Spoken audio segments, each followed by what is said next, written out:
সুপ্রিয় সুধী, প্রীতি ও শুভেচ্ছা রইল। যে যেখান থেকে দেখছেন আশা করি সবাই ভালো আছেন।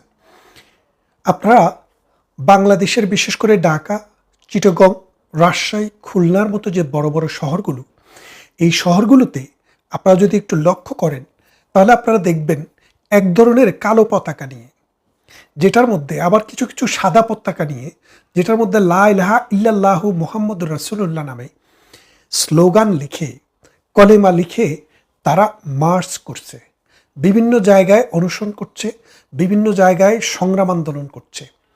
এটা কিন্তু বাংলাদেশে একটা নতুন আবির্ভাব। আপনারা জানেন,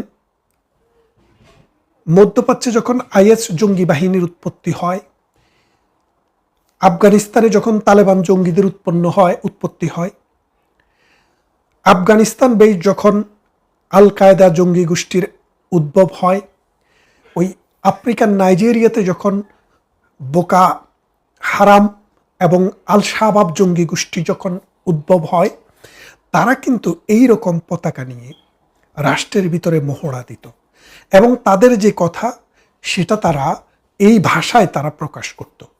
তো বাংলাদেশে হঠাৎ করে এই জঙ্গি গোষ্ঠী কেন বড় বড় রাস্তায়, বড় বড় মাঠে এবং বড় বড় শহরে নেমে এসছে? এর পিছনে কিসের ইঙ্গিত? এর পিছনে কারা জড়িত? কেন হচ্ছে? ঠিক আপনি যদি কয়েকদিন পিছনে ফিরে দেখেন, ভারতে ইসরায়েলের যে রাষ্ট্রদূত, তারা দাবি করল যে বাংলাদেশে সিরিয়া থেকে, লেবানন থেকে এবং প্যালেস্টাইন থেকে যে হামাস জঙ্গি গোষ্ঠী, যে হিজবুল্লাহ জঙ্গি গোষ্ঠী, এই হামাসের জঙ্গি গোষ্ঠীরা বাংলাদেশে প্রবেশ করেছে এবং বাংলাদেশে বর্তমানে তারা অপারেশন পরিচালনার জন্য তৈরি হচ্ছে এবং তারা বলতে চাচ্ছে যে বাংলাদেশকে ভিত্তি করে ওখানে যখন যুদ্ধ অবস্থা চলছে, যুদ্ধে বহু হামাস মারা যাচ্ছে, তখন এই হামাসরা আফগানিস্তান হয়ে, পাকিস্তান হয়ে বাংলাদেশে প্রবেশ করেছে এবং বাংলাদেশে প্রবেশ করতে এখন তাদের জন্য ডাল ভাত। কেননা ডক্টর ইউনূসের সরকার যখন ক্ষমতায় আসে তখন কিন্তু পাকিস্তানের সাথে একটি চুক্তি স্বাক্ষরিত হয়। সেই চুক্তির মূল কথা হলো, যদি ডিপ্লোম্যাটিক পাসপোর্ট থাকে তাদেরকে আর ভিসা নিতে হবে না। ডিপ্লোম্যাটিক পাসপোর্ট বলতে শুধুমাত্র ডিপ্লোম্যাট না, অর্থাৎ যারা রাষ্ট্রীয় সরকারি চাকরি করে সেই রকম যাদের সোজাগত হচ্ছে সবুজ যে পাসপোর্ট আছে, সবুজ পাসপোর্টের বাইরে লাল পাসপোর্ট যাদের থাকবে তাদেরকে অটোমেটিক এন্ট্রি দিতে হবে। কোথায়? মামার বাড়ি আসার মতো করে এয়ারপোর্ট থেকে। এবং সেই লাল পাসপোর্টের ব্যবস্থা করে পাকিস্তান, আর তারা পাকিস্তান থেকে বাংলাদেশে সরাসরি এসে ঢুকে যায় পাকিস্তানের পাসপোর্ট নিয়ে এবং সেই পাকিস্তানের পাসপোর্ট নিয়ে বাংলাদেশে অবস্থান করে।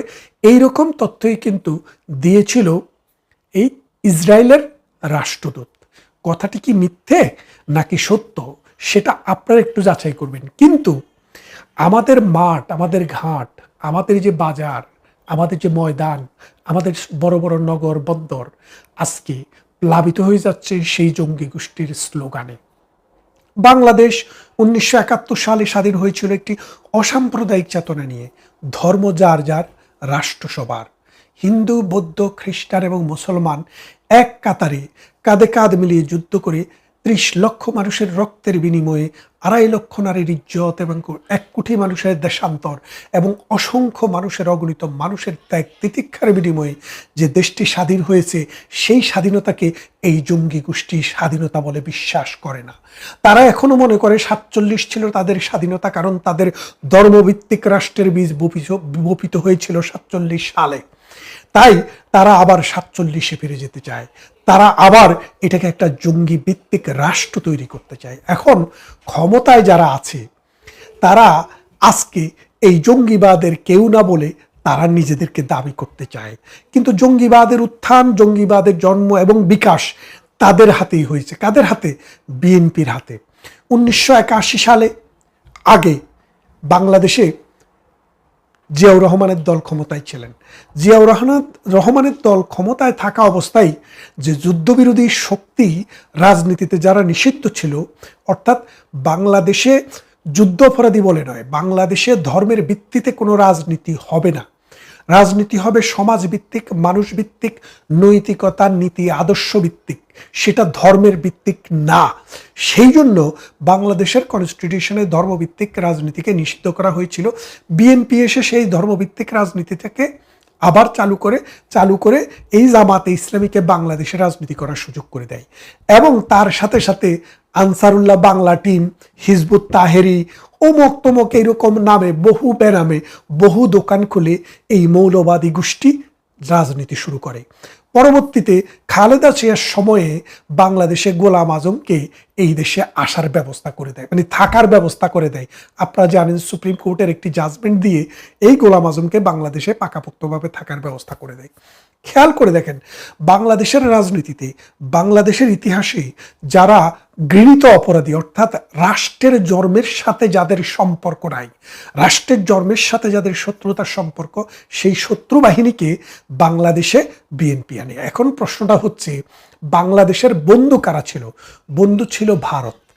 ভারত একাধারে অস্ত্র দিয়েছে, অর্থ দিয়েছে এবং মুক্তিযোদ্ধাদেরকে ভারতে ট্রেনিং দিয়ে, নিজেদের অস্ত্র, নিজেদের সামরিক বাহিনী দিয়ে বাংলাদেশের ভিতরে প্রবেশ করিয়ে যুদ্ধ করতে সহযোগিতা করেছে। এবং সর্বশেষ ডিসেম্বর মাসের 6 তারিখ থেকে 16 তারিখ পর্যন্ত তারা সমর যুদ্ধে পাকিস্তান বাহিনীকে পরাজিত করতে বাংলাদেশ বাহিনীকে প্রভূত সাহায্য সহযোগিতা যা পরিমাণ তা করেছে। এবং বাংলাদেশ সৃষ্টির পর থেকে গত 54 বছরে বাংলাদেশকে অর্থনৈতিকভাবে, সামাজিকভাবে, রাজনৈতিকভাবে নানানভাবে এই ভারত রাষ্ট্রটি সহযোগিতা দিয়ে এসছে। কিন্তু আপনি যদি খেয়াল করে দেখেন যে ভারতের সীমান্তে একটা দুইটা মানুষ মারা যায়, এটা সত্য, মারা যাক, এটা আমরাও চাই না।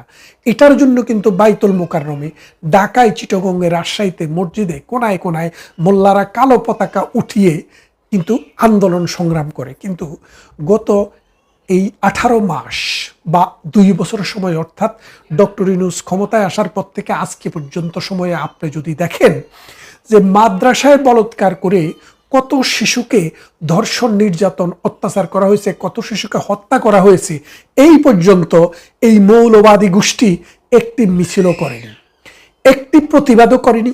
এটার বিরুদ্ধে তাদের কোনো কথা নেই। কেন নেই? কারণ হচ্ছে তারা এইরকম একটা রাষ্ট্রই চায়, যেই রাষ্ট্রে তারা যখন ইচ্ছা যেই কোনো নারীকে দর্শন করতে পারবে, যেই কোনো শিশুকে বলাৎকার করতে পারবে, দর্শন করতে পারবে, যেই কোনো ছেলে শিশুকে বলাৎকার করতে পারবে। এটা তারা অধিকার হিসেবে মনে করে। এবং আমরা দেখেছি একজন ইউটিউবার, একজন জামাতি ক্লেরিক বলেছে যে এই রকম একটা বলাৎকার করে 12 রাকাত নামাজ পড়লেই নাকি সেই গুনাহ মাফ হয়ে যায়। তার মানে কোন মধ্যযুগের দিকে আমাদেরকে নিয়ে যাচ্ছে, আপনারা খেয়াল করে দেখেন। এবং আমাদের শিশুদের মগজে এবং মননে ভারত বিরোধী একটা চিন্তা চেতনা ঢুকাই দিতে চাচ্ছে। কেন চাচ্ছে? কারণ ভারতের যে নীতি, ভারত আমাদের যে বন্ধু, এর ভিত্তিটি হচ্ছে অসাম্প্রদায়িকতা। কারণ 1971 সালে যুদ্ধের মূল মন্ত্র ছিল অসাম্প্রদায়িক চেতনা। সেই অসাম্প্রদায়িক চেতনায় ভারত আমাদের পাশে দাঁড়িয়েছিল, যার কারণে ভারতের কথা যখনই আসে তখনই অসাম্প্রদায়িক একটা চেতনার কথা আসে। আপনি খেয়াল করে দেখেন যে ভারতের সাথে যেন বাংলাদেশের সম্পর্কটা নষ্ট হয়, সেটাই কিন্তু এই মৌলবাদী গোষ্ঠীর সবসময় একমাত্র আরাধনা। কেন? কারণ এদের সাথে যদি একটা সম্পর্ক নষ্ট করা যায়, তাহলে এই বাংলাদেশটাকে বলৎকারের একটা ভূমিতে পরিণত করা তাদের পক্ষে সম্ভব হয়। এখন তারেক জিয়া যখন ক্ষমতায় আসে, এই মৌলবাদী গোষ্ঠী, এই মৌলবাদী চক্র যেইভাবে এখন ডানা মেলে উড়াউড়ি শুরু করেছে, ভারত কিন্তু এটাকে খুব কঠিনভাবে নজরদারিতে রেখেছে। কেন রেখেছে? আপনারা বলতে পারেন ভারত কি করবে? ভারত কি করতে পারে 1971 সালে আপনারা দেখেছেন। ভুলে গেলে চলবে না, পাকিস্তানের বাহিনী বাংলাদেশের বাহিনীর থেকেও শক্তিশালী ছিল। সেই বাহিনী কিন্তু ভারতের কারণেই পরাজিত হয়ে এদেশ থেকে সারেন্ডার করে, নাকে খত দিয়ে, কান ধরে উঠবোস করে পাকিস্তানে পালাতে বাধ্য হয়েছে। মনে রাখবেন, পল পট যেভাবে জঙ্গিপনা করে এই কম্বোডিয়া রাষ্ট্রটিকে ধ্বংসের দ্বারপ্রান্তে নিয়ে গেছিল, সেখানে কিন্তু প্রতিবেশী রাষ্ট্র ভিয়েতনাম থেকে 60,000 সৈন্য এসে কিন্তু এই পল পট বাহিনীকে পরাজিত করেছে। তো বাংলাদেশও কোন দিকে যাচ্ছে সেটা কিন্তু সময় বলে দিবে। আপনাদেরকে ভুলে গেলে চলবে না, ভারত ভূরাজনীতিতে দক্ষিণ পূর্ব এশিয়ার রাজনীতিতে, অর্থনীতিতে এবং সমাজনীতিতে খুব গুরুত্বপূর্ণ একটি রাষ্ট্র। যেই রাষ্ট্রটি সারা পৃথিবীতে তার জনশক্তি রপ্তানি করেছে এবং বুদ্ধিবৃত্তি রপ্তানি করেছে, প্রযুক্তি রপ্তানি করেছে, তারা এখন একটি মডেল হিসেবে সারা বিশ্বে খ্যাত। বাংলাদেশ এখনো পেটের ক্ষুধা মেটানোর জন্যই কিন্তু সংগ্রাম করে শেষ করতে পারেনি। এখন নতুন সংগ্রাম শুরু হয়েছে, এই মৌলবাদী গোষ্ঠীর সংগ্রাম। ভারত আমাদের প্রতিবেশী রাষ্ট্র। এই ভারতের সাথে আমাদের 3 দিক দিয়ে বর্ডার। এখন তারেক জিয়ার সরকার যখনই ক্ষমতায় আসে তখনই এই মৌলবাদী গোষ্ঠীকে সম্বল করে ভারতের বিরুদ্ধে নানান ধরনের কূটকৌশল প্রয়োগ করে। এই কূটকৌশল প্রয়োগের মূল কারণ হচ্ছে যে ভারতের বিরুদ্ধে যদি যাওয়া যায় তাহলে এই মৌলবাদী গোষ্ঠী তার পাশে এসে দাঁড়ায় এবং সেটাই সে শক্তি হিসেবে মনে করে। কারণ বাংলাদেশের মাটি এবং মানুষ অসাম্প্রদায়িক চেতনায়, মুক্তিযুদ্ধের চেতনায় বিশ্বাসী একটা শক্তি এবং এই শক্তির মূল ভিত্তিভূমি হচ্ছে বাংলাদেশ আওয়ামী লীগ। এখন বাংলাদেশ আওয়ামী লীগের বিরুদ্ধে যুদ্ধ করতে হলে, বাংলাদেশ আওয়ামী লীগের বিরুদ্ধে রাজনীতি করতে হলে এবং বাংলাদেশ আওয়ামী লীগের সাথে যদি ফাইট করতে হয় তাহলে তার এই জঙ্গি গোষ্ঠী দরকার। আর এই জঙ্গি গোষ্ঠীকে রাখতে হলে তাকে, এই মৌলবাদী গোষ্ঠীকে ভারত বিরোধিতার সবকটা ভালোভাবে দিতে হবে। আর সেটাই কিন্তু তারেক জিয়া করে যাচ্ছে। এখন নতুন করে বলছে যে বাংলাদেশের উপর দিয়ে একটি করিডোর দিবে। কাকে? মিয়ানমারকে। সেই করিডোর দিয়ে চায়নাতে মাল যাবে এবং চায়না থেকে 24 ঘন্টার ভিতরে মাল আসবে। আপনারা জানেন যে বাংলাদেশ থেকে যে চায়নাতে যেতে পুরা, যদি আপনি ম্যাপটা দেখেন, দেখবেন যে এই মাথা থেকে ওই মাথা পর্যন্ত ইন্ডিয়ার বর্ডারের বিশাল অঞ্চল পাড়ি দিয়ে তারপরেই কিন্তু চায়না যেতে হয়। ভালো, আমরা ওটা নিয়ে কোনো চিন্তা করি না চায়না থেকে। কিন্তু মূল প্রশ্নটা হচ্ছে ওই চায়নার সাথে যখন আপনি এই করিডোরটি ভারতকে বাদ দিয়ে করবেন, তখন ভারতের কথা হবে যে ভারতের ভিতরে শুধুমাত্র ওই 10টা অস্ত্রের মতো অস্ত্র ঢুকানোর জন্যই কিন্তু এই করিডোরটি ব্যবহার হতে পারে। সেই জন্য ভারত কিন্তু আরো কঠিনভাবে ভিজিলেন্ট হবে। আপনি মনে করেছেন চায়নাকে দেখাইয়া আপনি ভারতকে ভয় দেখাইয়া দিবেন? না, ভারত চায়নার ভয়ে কখনো ভীত ছিল না।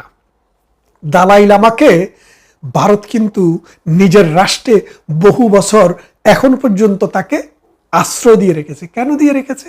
কেন? যদি ভারত যদি চায়নার ভয়ে যদি এত ভীত হতো তাহলে দালাই লামাকে তিনি এই ভারতে আশ্রয় দিতেন না। ভারত একটি শক্তিশালী রাষ্ট্র। প্রতিদিন ভারতের অর্থনীতি বড় হচ্ছে, প্রতিদিন ভারতের মানুষের জীবনযাত্রার মান উন্নত হচ্ছে এবং ভারত তথ্যগত, প্রযুক্তিগত নানান দিক থেকে সমৃদ্ধির উচ্চ শিখরে উঠছে। বাংলাদেশ যেখানে আমরা নতুন করে মৌলবাদী উৎপাদনের আমরা ব্যবস্থা নিয়েছি, সেখানে ভারত তার প্রযুক্তিকে মঙ্গল গ্রহে যাওয়ার ব্যবস্থা করছে। সুতরাং এই ভারত বিরোধী এই যে শক্তিটাকে আপনি মাঠে নামিয়েছেন, এই শক্তি ভারতকে খাওয়ার, ভারতকে দুর্বল করার কোনো ক্ষমতা রাখে না। এই শক্তি তারেক জিয়াকে খেয়ে ফেলবে, তারেক রহমানকে খেয়ে ফেলবে। কারণ বিষধর সাপ, যে নাকি সাপ পোষে, তাকেই প্রথম সবলটা দেয়, দিয়ে তার দাঁতটাকে পরীক্ষা করে। আমাদের কি যেন একজন লেখক বলেছিলেন, শুয়োরের যখন দাঁত ওঠে, শুয়োর নিজের মায়ের বা বাবার পাছায় কামড় দিয়ে তার দাঁতের শক্তি পরীক্ষা করে। এই দাতাল শুয়োরের মতো এই জঙ্গি মৌলবাদী গোষ্ঠী যতদিন এই বাংলাদেশ থেকে আপনি এদেরকে দমন করতে না পারবেন, আপনার ক্ষমতায় থাকা তো কঠিন হবে।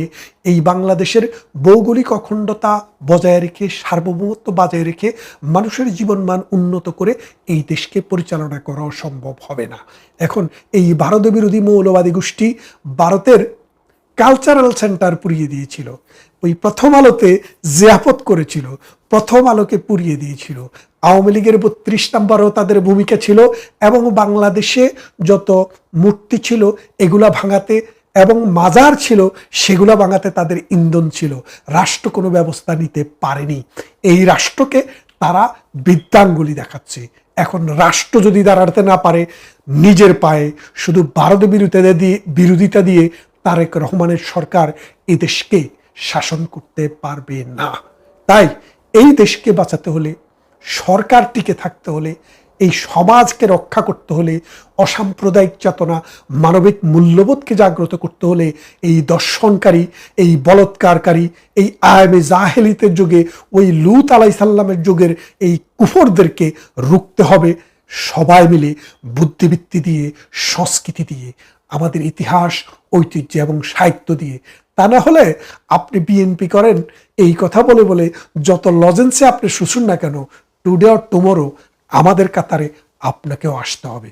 সময় হয়তো বেশি লাগতে পারে, কিন্তু মনে রেখেন আপনাদেরকে আপনাদের এই ভারত বিরোধী দোসররাই গেলে ফেলবে।